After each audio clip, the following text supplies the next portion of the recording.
let's say this random person kicks a ball and it goes up and it's up in the air, and this is the path that it will take in the air. So it's going to go up and come back down.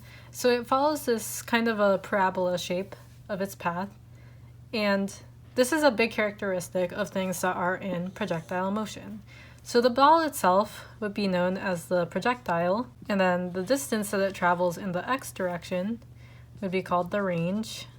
So we can denote this as distance sub x. And then the height that it reaches is going to be called its altitude. Similarly, we can denote this as d sub y, so the distance in the y direction.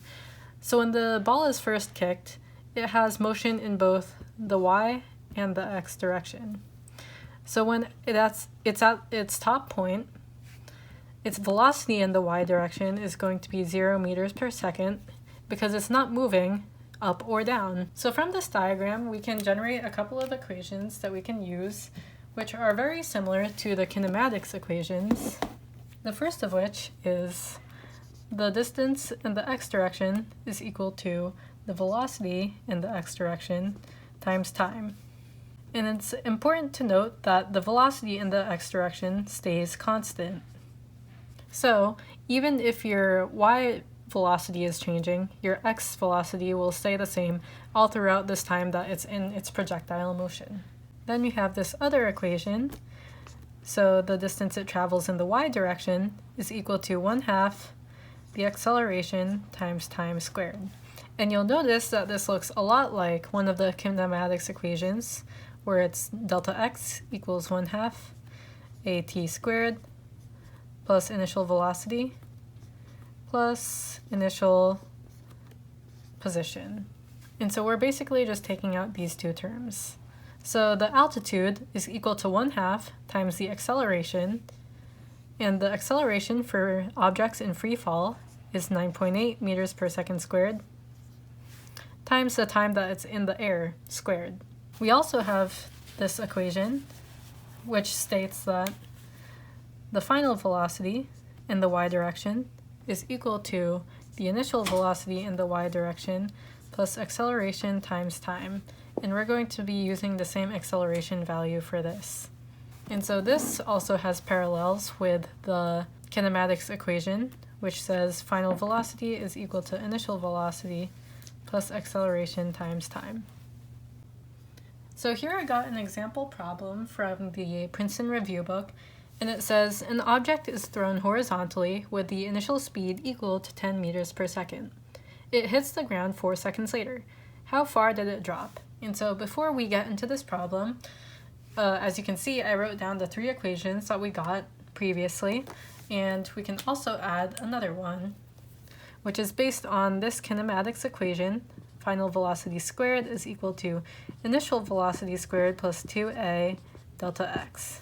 And this is just 2 times acceleration times the distance traveled.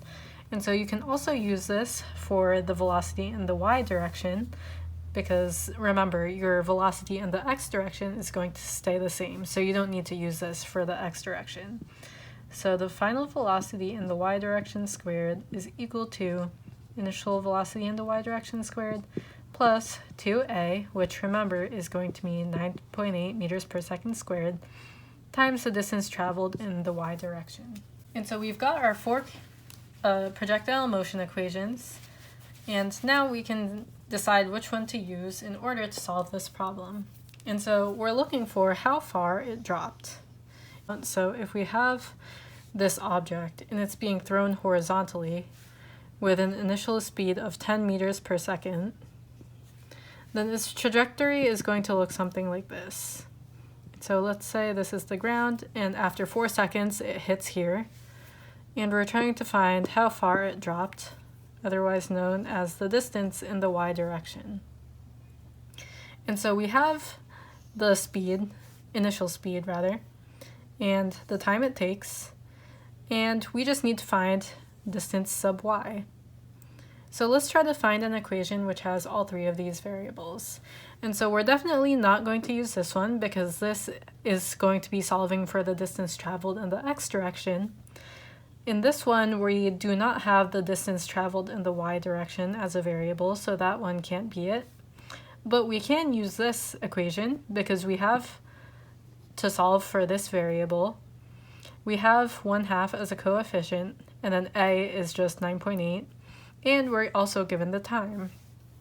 So we can use this equation and say that d sub y is equal to 1/2 times the acceleration, which is 9.8 meters per second squared, times the time squared, so 4 seconds squared. So that's going to equal 0.5 times 9.8 times 4 squared, which is 16, and that gives us 78.4.